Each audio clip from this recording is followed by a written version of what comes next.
지난주에 이어서 우리 계속해서 골로새서 말씀 보겠습니다. 자, 3장 10절 다시 한번 봉독합니다. 새 사람을 입었으니 이는 자기를 창조하신 이의 형상을 따라 지식에까지 새롭게 하심을 입은 자니라. 자, 앞에 3장 1절에서 9절까지 무슨 내용이 있었는가 하면 너희가 그리스도와 함께 다시 살리심을 받았으니 위의 것을 찾으라. 땅에 있는 것을 찾지 말라. 그리고 여기서 나온 것은 땅에 있는 지체를 죽여라. 땅에 있는 지체가 5절에 보면은 음란과 부정과 사욕과 악한 정욕과 탐심이다. 이 중에 이 모든 것의 본질을 이루는 것이 탐심이다. 탐심은 다른 말로 하면 우상 숭배인데, 이 탐심하고 우상 숭배하고 어떻게 연관되는가 하면 이 우상이라는 것은 하나님보다 더 탐심을 가지는 게 우상 숭배입니다. 그러니까 하나님보다 더 중요하게 여기고 하나님보다 더 좋아하게 여기는 것. 사실 이 모든 것이 다 우상이죠. 그러니까 이 하나님보다 다른 것을 더 좋아하는 그 속에 이미 탐심이 들어가 있는 겁니다. 그리고 십계명의 마지막 계명이 사실은 탐심에 관한 것 아닙니까? 그죠? 그러니까 여러분, 우리 신앙생활 가만히 생각해 보면은 모든 우리의 죄와 잘못의 근본을 이루는 것 중에 이 모든 죄와 잘못의 근본을 이루는 것들이 한 몇 가지가 있습니다. 그 중에 한 가지가 탐심이거든요. 자, 여러분, 지금 여러분들이 과거를 보면서 내가 그때 그 참 잘못했지.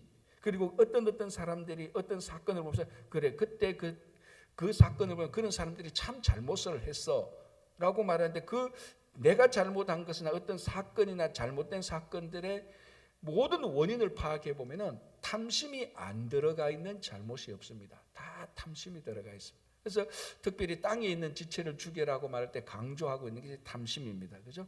자, 그렇게 말하고 난 다음에 이제 같은 맥락으로 8절에 이제 너희가 이 모든 것을 벗어버리라. 곧 분함과 노여움과 악의와 비방과 너희 입에 부끄러운 말이라. 너희가 서로 거짓말을 하지 말라. 이 모든 것들이 땅에 있는 지체들 아닙니까? 그래서 제가 지난주 토요일하고 금요일 할 때 이 거짓말에 대하여서 우리가 너무나 일상적으로 너무나 자연스럽게, 그러니까 예를 들어서 우리가 돈을 훔치거나 다른 사람을 해코지하거나 이럴 때는 양심의 가책을 좀 받습니다. 내가 좀 심했네. 그런데 가장 우리가 양심의 가책을 받지 않는 잘못이 뭔가 하면 거짓말입니다. 거짓말.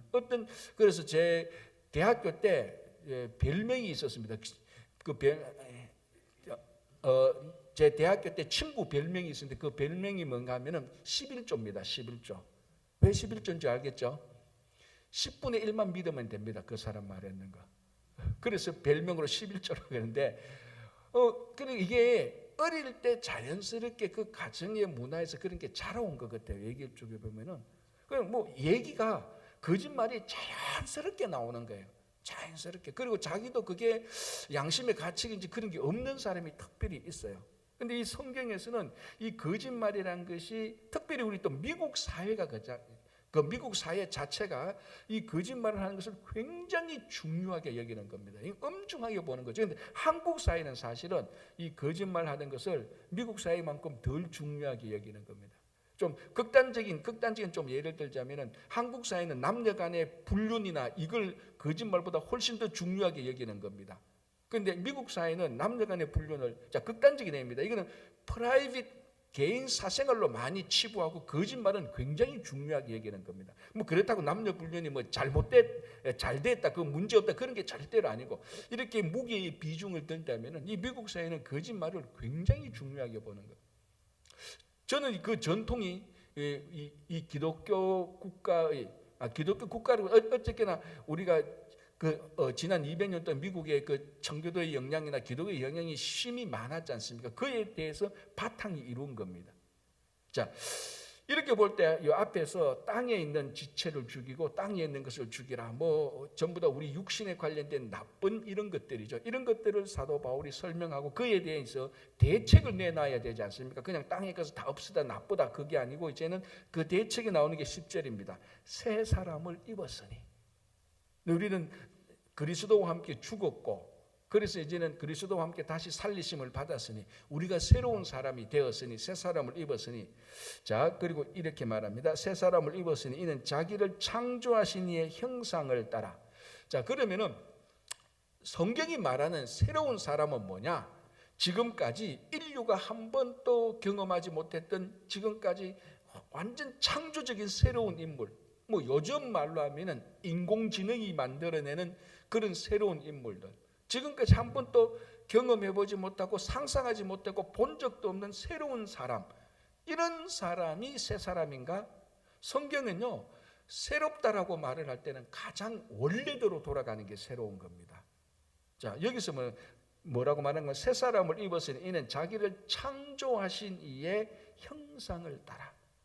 새로운 사람, 우리가 지금 새롭다 그러면은 첨단 과학 문명이 발달해서 지금까지 지난 몇천 년 동안 인류가 한 번도 경험해보지 못한 완전히 새로운 것을 말하는데, 사도 바울이 아니 성경이 말하는 새로운 것은 정말로 우리가 경험해야 될 가장 기본으로 돌아가는 게 새로운 겁니다. 그게 뭡니까? 원래 우리의 가장 기본은 뭡니까? 하나님의 형상을 따라 창조된 겁니다. 그게 새로운 겁니다. 그러니까 성경이 말하는, 사도 바울이 말하는 새로운 사람은 지금까지 한 번도 못 본, 와 이건 진짜 새 거네, 우리 뭡니까 젊은이들 말하면 야 이게 진짜 신상품이네, 그게 새로운 게 아니고 원래 있어야 될 것, 원래 사람의 모습, 그걸 성경이 가르쳐서 새로운 사람이에요. 그럼 우리의 원래 새로운 모습은 뭐냐? 인공지능처럼 똑똑하고 막 능력 있고 그게 아니고, 우리의 원래 모습은 진짜 우리가 새로운 사람이라고 하는 것은 하나님의 형상을 따라가야 되는 거예요. 이게 그러면은 우리의 형상이 원래 모습이 하나님의 형상을 따르는데, 이게 왜 지금 그 형상을 다 잃어버렸냐? 다 뭐 때문입니까? 죄 때문이 아닙니까? 죄 때문에 우리 안에 있는 하나님의 형상이 다 어그러졌고 이그러졌고 다 왜곡된 겁니다. 그래서 새로운 사람이라는 것은 우리가 예수 그리스도를 믿어서 죄 용서함을 받을 때 그 안에 드디어 하나님의 형상이 다시 회복되기 시작하는 겁니다. 그러니까 하나님의 형상은, 우리가 새로운 사람이 되는 것은 하나님의 형상인데, 이 하나님의 형상은 첨단 과학이나 인공지능이 새로운 사람을 만들어주는 게 아니고, 우리가 다시 성경으로 돌아가고 다시 기본으로 원래 하나님께로 돌아갈 때 새로운 사람이 되는 겁니다. 자, 보십시오. 새 사람을 입었으니 이는 자기를 창조하신 이의 형상을 따라 원래 우리의 모습을 따라서 지식에까지 새롭게 하심을 입은 자, 지식에까지는 아는 것까지도 새로워져야 된다. 그러니까 다시 말하자면 이제 아는 것까지도 새로워진다는 것은, 이 당시에도 이 전부 다 이 골로새서 이런 도시들이 전부 다 그 로마 영향을 받고, 로마 영향에 로마 제국 안에 속한 도시들 아닙니까? 이런 사람들은 전부 다 로마 영향, 그리스 영향, 이런 영향을 다 받았습니다. 이런 사람들에게 있어서 굉장히 중요한 게 뭔가 지식. 그래서 뭐 그리스의 철학 이런 것들이 중요했지 않습니까? 이런 것들, 그러니까 무엇인가를 아는 것들. 그래서 이 당시에 그래서 이 사람들은 새로운 것을 말했는, 그러니까 새로운 것들을 굉장히 중요하게 여기고, 이 새로운 것들을 알아보는 지식이 굉장히 중요했습니다.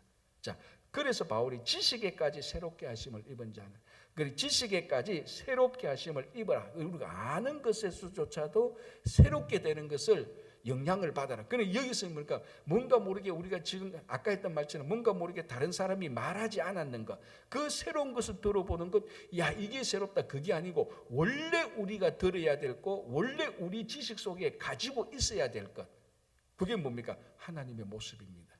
원래 우리 속에 있어야 될 것. 그래서 우리는 정말 여러분들이 새로운 사람이 되고 싶거든, 첨단 과학 문명이나 인공지능으로 가는 게 아니고 성경으로 돌아가야 돼요. 성경을 볼 때 하나님의 형상을 알게 되고, 예수 그리스도를 만날 때 우리가 진짜 새로운 사람이 되는 겁니다. 그게 성경이 말하는 새로운 사람이다. 뭐 과학이 말하는 새로운 사람이 아니고, 그죠?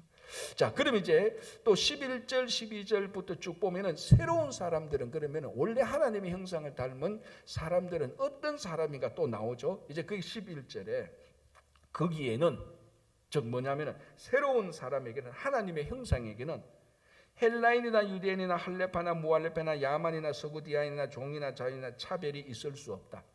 그렇죠. 왜 그렇습니까? 왜 차별이 있을 수 없습니까? 전부 다 하나님의 형상을 닮은 사람이니까. 그렇죠. 지극히 당연한 결론입니다. 왜? 새로운 사람은 하나님의 형상을 닮은 사람입니다. 그러니까 당신도 나도 저 사람도 이 사람도 다 하나님의 형상을 닮았으면은 신분이나 인종이나 문화나 사회적이나 습관이나 학문이나 어떤 것 차별 없이 차별이 없는 게 맞죠. 그래서 새로운 사람을 입으라라고 말을 하고 첫 번째 말하는 것이 너희들이 어떤 종류의 사람이 돼서 무엇을 배웠든지 어떻게 생겼든지 간에 거기는 차별이 없다. 왜? 우리가 다 새로운 사람이니까. 그럼 다 새로운 사람이 뭐냐? 다 똑같이 하나님의 형상을 닮은 사람. 헬라인이나 헬라인 유대인이나 이방이나 똑같이 하나님의 형상을 닮은 사람. 그게 새로운 사람이다. 그게 무슨 차별이 있겠냐? 다 하나님의 형상을 닮은 건데. 다 우리가 하나님의 형상을 닮아가고 있는데. 이게 이제 우리가 기본적으로 한 사람의 성도가 가져야 되는 좀 고상한 말로 하면 인간관이죠. 우리가 사람을 볼 때 저 사람 안에도 하나님의 형상이 있다라는 것을 볼 줄 아는, 참 그러니까 한 사람을 보는 저 한 사람을 어떻게 보느냐를 보면은 내가 새로운 사람이 됐는지 안 됐는지 알 수 있는 거죠. 그래서 차별이 없는 겁니다. 하나님의 형상을 닮은 사람들. 자, 이게 이제 우리가 미국 살면서 가장 예민한 단어 아닙니까? 한국 살 때는 뭐 그런 거 못 느꼈는데 미국 살면서 인종이 다르고 민족이 다르고 문화가 다르고 시스템이 다르고 뭐 언어가 다르고 이런 것 때문에 뭐 미국 사회에서 아니면 한국 사회 일할 때 늘 가장 민감하게 오는 게 차별이고, 이 차별 가운데 인종 차별이 가장 대표적인 거죠. 그래서 우리가 그러니까 가만히 보면 사도 바울이 여기서 말했던 새로운 사람을 되고 하나님의 형상을 모든 사람이 하나님의 형상을 가져서 차별이 없다는 것은 어떻게 보면요, 가장 이 타락하고 부패한 이 사회를 가장 하나님의 나라로 만들어가는 강력한 말입니다. 자, 오늘날 우리들이 뭐 이 사회 구조가 나쁘고 정부가 잘못하거나 아니면 이렇게 하면은 늘 하는 게 뭡니까? 우리는 데모하고 집회하는 겁니다. 자, 그런 사람들이 그렇게 의견을 표현하는 것을 나쁘다 그렇게 보기보다는 우리는 더 근본적으로 뭡니까? 그래서 어떤 사람들은 이 사도 바울을 두고 좀 비난하는 사람들은, 자, 이 당시에 노예 제도도 있었고 사회 구조가 정말 다 계급 사회 구조였지 않습니까? 뭐 권력을 가진 자로부터 쭉, 그러니까 이 로마 제국의 그 노예 제도도 있었단 말이죠. 자, 이제 여기 보면은 나중에 22절부터 종들에 대해서 얘기합니다. 그래서 이제 우리 공부를 해보면 사도 바울에 대해서 어떻게 비난하는가 하면, 바울은 그 당시 노예 제도가 있었는데도 이 노예 제도가 잘못됐다고, 노예 제도 철폐 운동을 하지 않았다고 해서 바울이 오히려 노예 제도를 인정하고 노예를 당연시하는 사람이라고 비난하는 사람들도 있습니다. 바울의 편지를 보면은 이 로마 제국의 노예 제도가 잘못됐다, 이건 하나님의 뜻이 아니다, 우리는 이 제도를 없애야 된다, 이렇게 과격하게 말한 적이 없거든요. 그래서 어떤 사람은 바울이 그런 말을 해야 되지 않느냐, 그래야 하나님의 나라가 이루어지지 않느냐, 그렇게 좀 정치적으로 보는 사람들이, 사회적으로 보는 사람들이 있죠. 자, 그러나 우리가 오늘 이 골로새서 편지만 보더라도, 그 앞에 바울의 편지만 보더라도, 바울은 이 왜곡되고 잘못된 이 사회를 정치적으로 사회적으로 바꾸려는 일체의 노력은 없습니다. 그러나 우리가 예수 그리스도를 만난 신앙으로 이 사회 구조를 하나님의 나라로 계속해서 변화시키고 있는 메시지를 주는 겁니다. 그런 것들이 대표적인 게 오늘 바로 이 본문입니다. 우리 한 사람 한 사람이 새로운 사람이 된다면 하나님의 형상을 담게 된다. 그러면 우리 간에 인종차별이 없다. 여러분, 이것보다 가장 근본적인 잘못된 사회 구조를 바꾸는 말이 어디 있습니까? 자, 이건 오늘날 우리 미국에도 똑같이 일어나는 것 아닙니까? 정말 뭐 인종차별, 차별 반대하고 뭐 여러 가지 그런 사회 단체들, 인권 단체들이 많습니다. 뭐 그 사람들이 또 뭐 어떤 사건이 터지면 백악관 앞에 가서 뭐 데모하고, 다 좋아요. 그런 사람들, 그렇게 하는 사람들, 너희들이 그렇게 하는 건 죄악이야, 그렇게 말하지 않습니다. 그러나 더 근본적인 건 뭡니까? 오늘 사도 바울이 말하는 거죠. 자, 여러분 생각해 보세요. 백악관에 그냥 정치를 결정하는 사람이나 뭐 데모를 하는 사람, 어떤 사람이나 그 사람 안에 이 사도 바울이 말했던 새로운 사람이 형성되지 않는 한, 입장이 바뀌면은 데모하던 사람들이 차별할 수 있고, 입장이 바뀌면, 여러분 정치를 보십시오. 여야가 바뀌면요 똑같지 않습니까? 옛날에 여당이 저럴 때는 야당이 되고 저랬고, 야당이 이럴 때는 여당이 되는 게 이렇고, 자기 입장에 따라서 다 바뀌는 거예요. 그러나 정말 그 입장에서 바뀌기 전에 진짜 우리가 이 사회를 대해서, 이 정치에 대해서 가장 근본적으로 개혁, 혁명이라는 단어를 쓴다고 할지라도 개혁, 혁명을 하는 건 뭡니까? 우리 각자가 하나님의 형상을 닮은 새 사람이 되는 겁니다. 그러면 자연적으로 인종차별을 하라 그래도 할 수가 없어요. 왜? 다 하나님의 형상이 다 하나님의 형상이 있으니까. 그래서 여기서 보세요. 아주 중요한 단어죠. 자연이나 차별이 있을 수 없나니. 이것보다 더 개혁적이고 이것보다 더 혁명적인 말을 어떻게 할 수 있습니까? 그렇죠? 그래서 바울의 편지를 보면 정말 우리가 근본적으로 하나님의 형상을 닮아서 하나님의 나라를 우리가 이 확장시켜야 되는 성도의 사명을 느끼는 겁니다. 자, 그리고 또 보십시오. 오직 그리스도는 만유시요 만유 안에 계시느라. 황제를 얘기하지 않는다. 오직 황제만이 만유시요 만유 안에 이 황제께서 있다, 이런 말을 하지 않죠. 오직 그리스도가 이 모든 만유의 주님이 되시고 이 모든 만유 안에 다 함께 계시는. 그래서 우리가 앞에서 이 골로새서에서 사도 바울이 예수님을 말할 때 영원 전부터 있었고 바로 그 예수 그리스도가 창조주였고 그렇게 말했지 않습니까? 지금 똑같은 맥락을 말하는. 그러니까 우리 사람 한 사람 우리 주인이 누구냐? 예수 그리스도라면은 새로운 사람이 되는 거죠. 자, 가끔 어떤 사람들은 이제 기분이 우울할 때 내가 뭔가 좀 새로운 것을 할래. 그래서 뭐 우리가 늘 커피를 마시거나 아니면 음악을 듣거나 우리 감정 조정을 좀 하죠. 어떤 사람은 진짜 우울하면은 야, 이거 안 되겠다. 내가 좀 새로운 삶을 살아야 되겠다. 그렇기 위해서 내가 가방을 사겠다. 돈 있는 사람은 자동차를 사겠다. 어떤 사람은 집을 사겠다. 그래서 새로운 인생을 살려고 한다. 심지어 어떤 사람은 배우자도 바꿔보겠다 그러더라고요. 여러분, 그거 다 바꿔도요 새로운 삶이 안 돼요. 뭘 바꿔야 돼요? 자기 주인을 바꿔야 돼요. 자기 주인을 바꾸면 새로운 사람이 되는 거예요. 전부 다 지금까지 자기가 주인이야. 자기가 주인인데 이 주인이 멍청한데 가방을 사거나 막말로 집을 사거나 배우자를 바꿔본들 여전히 멍청한, 여전히 이기적인 자기가 자기 주인인데 새로운 사람이 안 되죠. 주인을 바꿔야 돼요. 주인을 바꾼다는 게 좀 말이 이상한데 다른 주인이 와야 돼요. 그러면은 새로운 사람이 되는 거예요. 자, 보십시오. 여기 뭐라고 말합니까? 너 10절에 새 사람을 입어라 그래 놓고 11절 끝에 오직 그리스도는, 황제도 아닙니다. 나도 아닙니다. 그리스도는 만유시요 만유 안에 계시네. 그리스도가 우리의 주인이 될 때 우리는 새 사람이 되는 겁니다. 우리가 하나님의 형상을 닮아갈 때 새 사람이 되는 거예요. 이게 전부 다 원래 근본으로 돌아가는 것 아닙니까? 그죠? 그게 새 사람입니다. 우리 성도, 뭡니까? 성경이 말하는 새 사람은 브랜드 뉴가 아니에요. 원래대로 돌아가는 겁니다. 원래 모습, 가장 원래대로 모습. 자, 그러면 이제 새로운 사람들의 성품이나 새로운 사람들의 삶의, 일상적인 삶의 모습이 어떠해야 되는가를 몇 가지 얘기하는데요. 자, 10절. 그러므로, 자, 여기서 그러므로는 뭡니까? 너희들이 새로운 사람이 되었으니, 또는 너희들의 주인이 예수 그리스도가 되었으니, 또는 뭐 하나님의 형상을 닮았으니, 다 같은 말이죠. 그러므로 너희는 하나님이 택하사 거룩하고 사랑받는 자처럼, 당연하죠. 새로운 사람이 되고 하나님의 형상을 닮으면 거룩해지고 사랑을 받죠. 하나님과 함께 하니까. 자, 이제 구체적인 성품이 나옵니다. 긍휼과 자비와 겸손과 온유와 오래 참음으로 옷 입고. 자, 이거 뭐 단어 하나하나 뭐 모르는 사람들 없지 않습니까? 그런데 자, 이런 단어들, 긍휼과 자비와 겸손과 온유와 오래 참음, 이런 성품들은 이 당시에 로마 제국이나 세상 사람들이 좋아하는 가치 항목이 아닙니다. 그래서 로마 제국은 오래 참는 게 아니고 적극적으로 보복해야 되는 거예요. 그리고 뭐 긍휼과 자비가 아니고 권력이 있으면 권력으로 사람들을 휘잡아 가지고 사람들이 자기의 말을 듣도록 해야 되는 겁니다.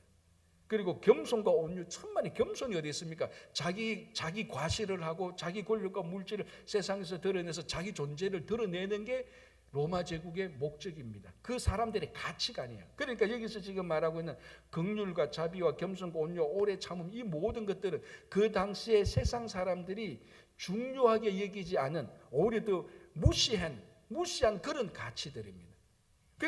보십시오. 아까 제가 말씀드린 것처럼 이런 사람들이 생길 때 세상은 뒤집어지는 겁니다. 지금 세상 사람들은 좀 더 권력 자랑하고 자기 어떤 그 자기가 가지고 있는 것을 막 과시하고 자기 자랑하고 약간만 사람들이 뭐라고 하면 그거 참지 못하고 반드시 바로 보복하고 그게 로마 제국이나 오늘날 세상 사람들이 살아가는 삶의 모습입니다. 자, 이런 삶의 모습에 바울은 정반대로 말합니다. 긍휼, 자비, 겸손, 온유, 오래 참음. 이게 우리가 또 다시 다른 말하면 전부 다 성령의 열매고 빛의 열매들 아닙니까? 자, 이런 사람들, 성도가 이런 사람이 될 때 어느 날 그 사회는, 그 공동체는 다른 공동체와 비교할 때 완전히 뒤집어져 있는 겁니다. 이게 진짜 새로운 공동체가 되는 겁니다. 이게 진짜로 정치 사회적인 용어로 말하면 진짜 혁명이 일어나고 정말 개혁이 일어난 것 아닙니까? 정말 그게 하나님의 나라가 이루어지는 거예요. 구조요 아무리 바꿔도 아까 말씀드렸지만 누가 권력을 쥐느냐에 따라서 자기 유리한 구조로 다 바꾸지 그렇지 않겠습니까? 지금까지 세상이 그래왔잖아요. 앞으로 세상은 모르겠지만은 지금까지 인류가 살아온 세상은 다 그렇게 살아왔어요. 권력을 가진 자들이 자기 편한 대로 자기 편한 대로 사회 구조를 만들어 놓고 이게 최선이라고 다 그래왔잖아요. 그게 뭐 공산주의든 사회주의든 자본주의든 민주주의든 다 그렇게 지금까지는 해왔다고. 뭐 앞으로 안 그러겠습니까? 더 하죠. 그런데 바울은 그렇잖아요. 한 사람 한 사람이 세상 사람들의 모습하고 다른 하나님의 형상을 닮은 사람들. 그게 긍휼과 자비와 겸손과 온유와 오래 참음. 이게 로마 사람한테 가서 당신 이렇게 사셔 그러면 미쳤나 내가 이렇게 살게 그렇게 말할 단어들이 그렇게 못 사는. 그런데 바울은 새로운 사람, 하나님 형상을 닮은 사람, 예수 그리스도를 자기로 주인으로 생각하는 사람 이렇게 사는 겁니다. 그럴 때 사회가 하나님의 나라로 계속해서 가는 겁니다. 자, 13절 볼게요.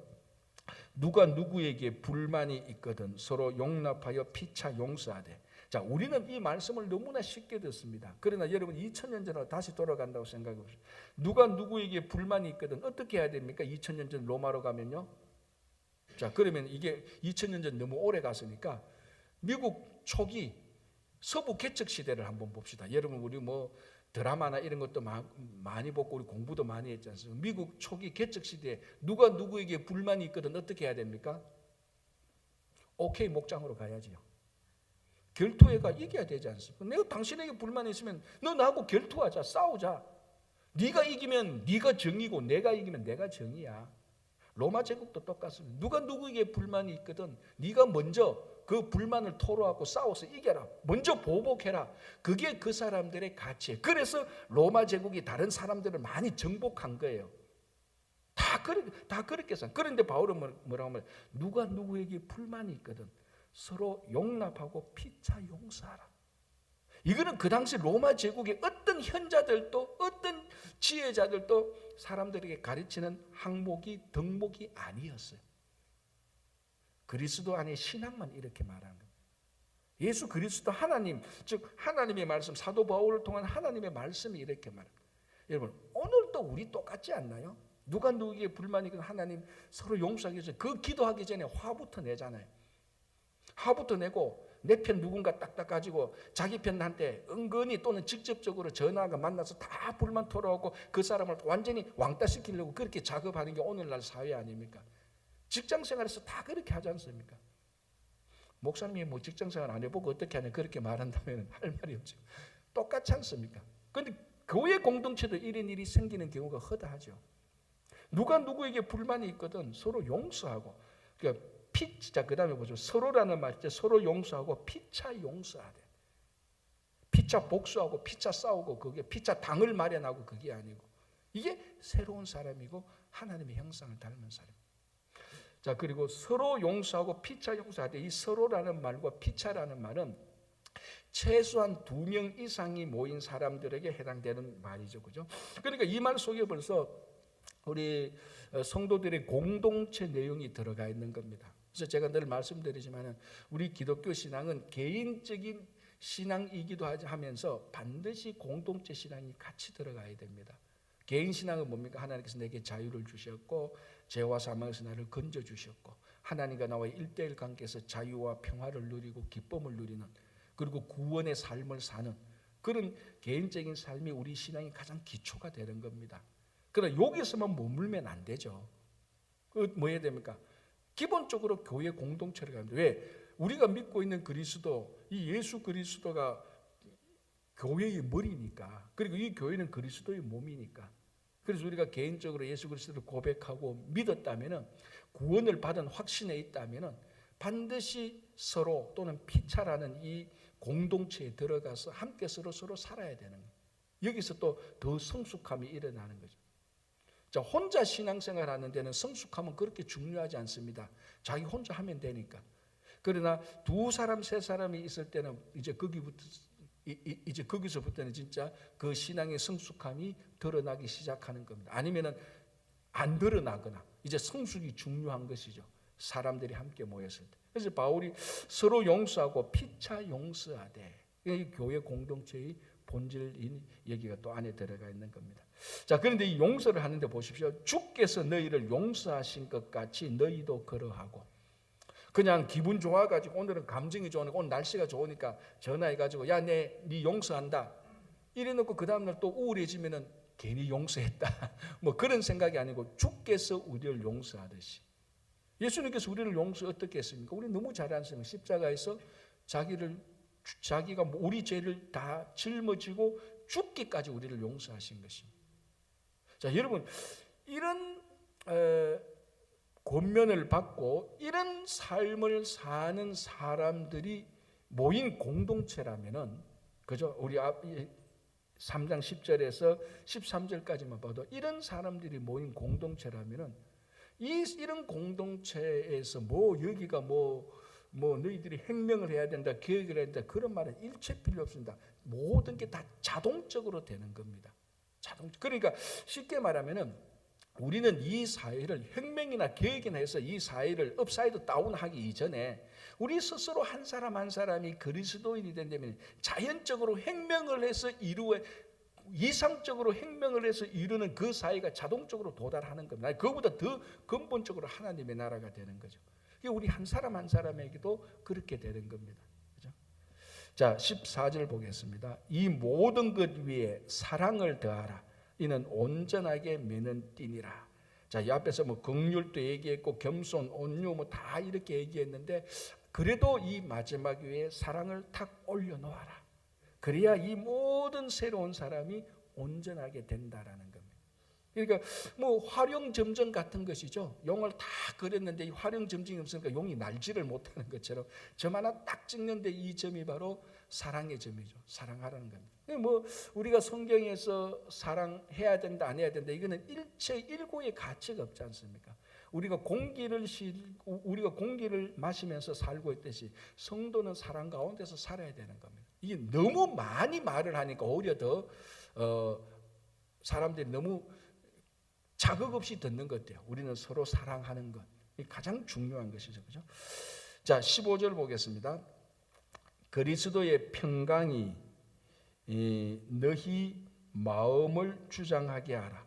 너희는 평강을 위하여 한 몸으로 부르심을 받았나니 너희는 또한 감사하는 자가 되라. 자, 우리가 무슨 일을 하든지 어디를 가든지 언제 어디서 무엇을 왜 어떻게, 우리 육하 원칙이 있지 않습니까? 그 우리가 하는 모든 육하 원칙에 무엇이 지배를 하는가 하면 그리스도의 평강이 우리를 지배하도록 해야 되는 거예요.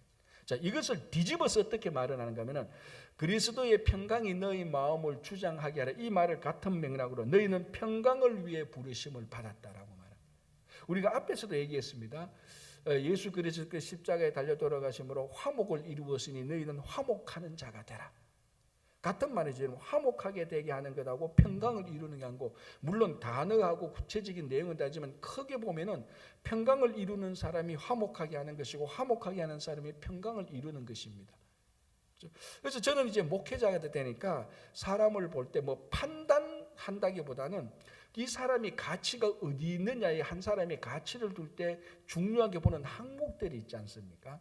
그 항목들이 있을 때 제가 중요하게 보는 것은, 이 사람이 어떤 모임에 가서 또는 어떤 공동체에서 이 사람 때문에 화목이 되는지 평강이 되는지 뭐 같은 맥락인데 이 사람 때문에 평강이 이루어지는지 저는 그걸 굉장히 중요하게 봅니다. 이 사람이 사회적으로 얼마나 똑똑한지, 집이 얼마나 넓은지, 오늘 우리 모임에 이 사람이 무슨 차를 타고 왔는지, 무슨 가방을 들고 왔는지 저는 일체 관심, 진짜 관심 없습니다. 그래서 가방을 들고 왔는지 무슨 옷 입고 왔는지도 몰라요. 집에 가서 여보, 집사람은 여보 오늘 뭐 예를 들어 어느 권사님 입고 온 일이 봤죠. 그게 되게 명품이야.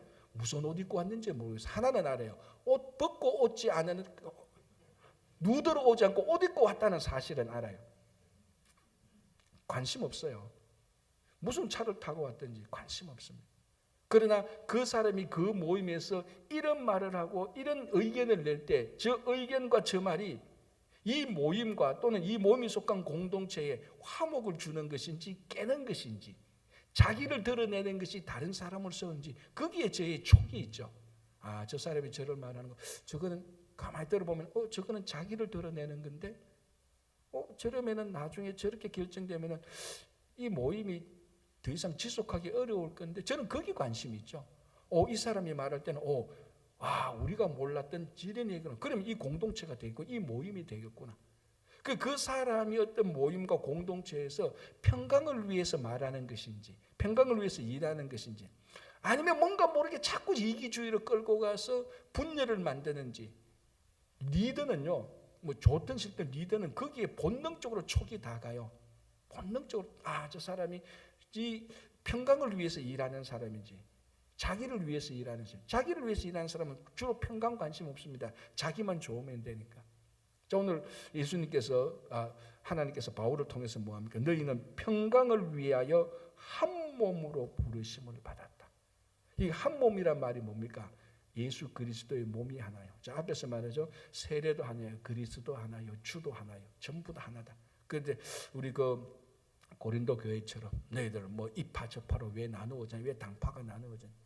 이거는 로마서로부터 바울의 모든 편지에, 바울이 쓰는 모든 편지, 바울이 공동체에 준 모든 편지, 바울이 딱 한 편지만 개인에게 주었죠. 무슨 편지? 빌레몬서.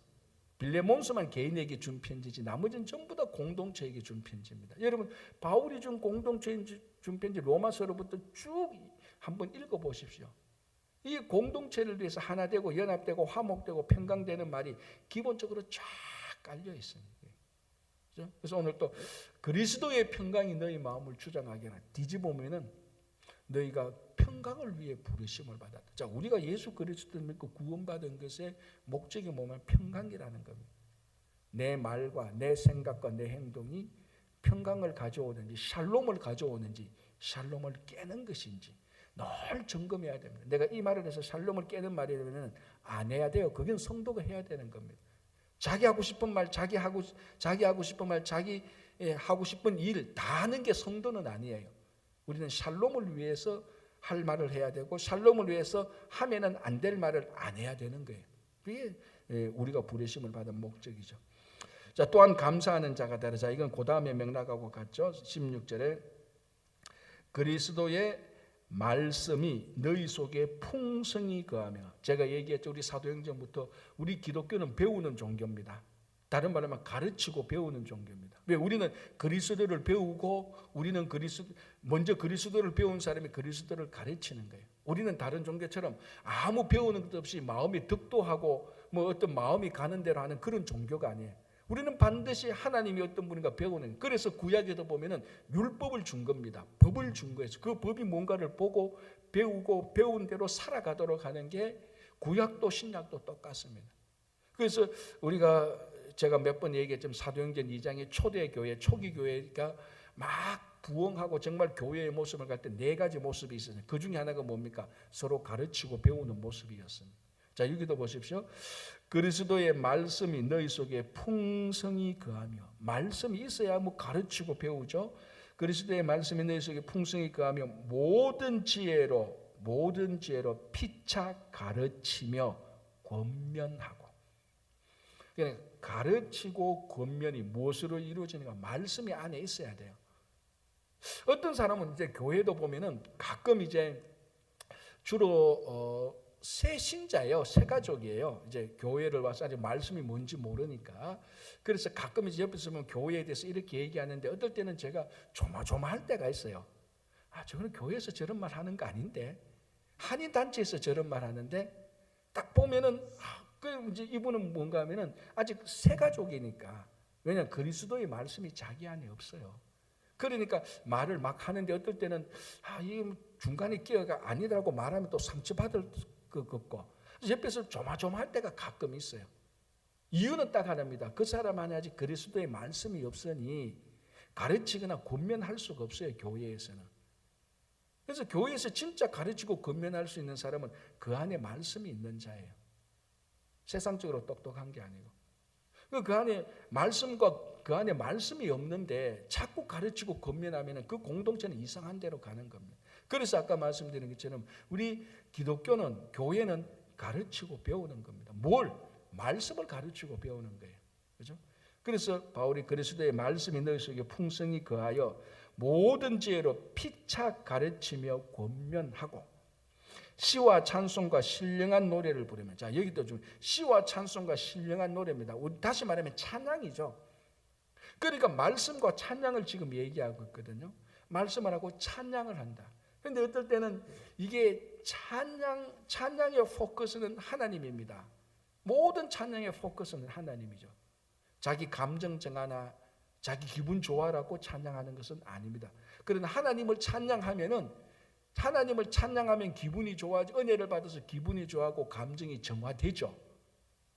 자, 이거는 원인과 결과는 굉장히 중요한 겁니다. 내가 감정이나 정화되고 기분 좋으려고 찬양하는 것, 그것도 나쁜 거는 아니에요. 그러나 그게 찬양의 본질은 아니죠. 찬양의 본질은 뭡니까? 내가 형편이 어려워도, 오늘 비가 와서 기분이 우울해도 하나님을 찬양하는 겁니다. 그러면 하나님을 찬양했기 때문에 우울한 기분이 좋아질 수 있는 겁니다. 이게 찬양의 순서죠. 물론 내가 기분이 좋아지라고 찬양한다, 그것도 나쁜 것은 아니지만 근본적인 찬양은 하나님이 우선이라는 겁니다. 그죠? 시와 찬송과 신령한 노래를 부르고, 이게 전부 다 그걸 말하는 겁니다. 그래서 옛날에 어른들이, 우리 중고등학교 때 교회에서 유행가 부르면 이놈들아, 교회에서 무슨 세속 노래를 부르냐, 하나님께 찬양해야지, 어른들이 그렇게 나무랬잖아요. 그 말이 맞는 거예요, 지금 생각하면.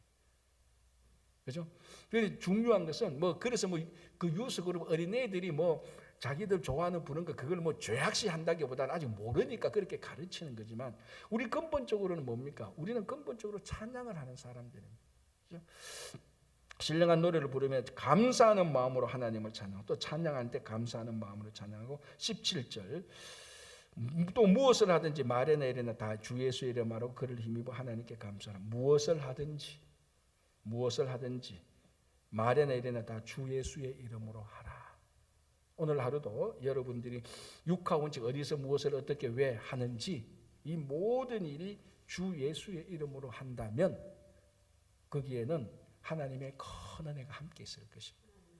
여러분들이 하루 온종일 주 예수의 은혜가 함께하고 주 예수의 이름으로 여러분들이 생각하고 말하고 행하시기를 간절히 바랍니다. 기도하겠습니다. 하나님 감사합니다. 오늘 하루를 시작합니다. 오늘 또 이 골로새서 말씀을 통해서 저희들에게 준 것처럼 오늘 하루 저희들이 온전히 새 사람으로 살아갈 수 있도록 도와주시옵소서. 세상이 만들어 놓은 브랜드 뉴가 아니라 원래의 모습대로 돌아간 하나님의 형상을 담고, 우리가 세상을, 우리에게 있는 어떤 물건이나 어떤 것을 바꾸는 게 아니라 우리의 주님이 예수 그리스도가 되게 하여 주시옵소서.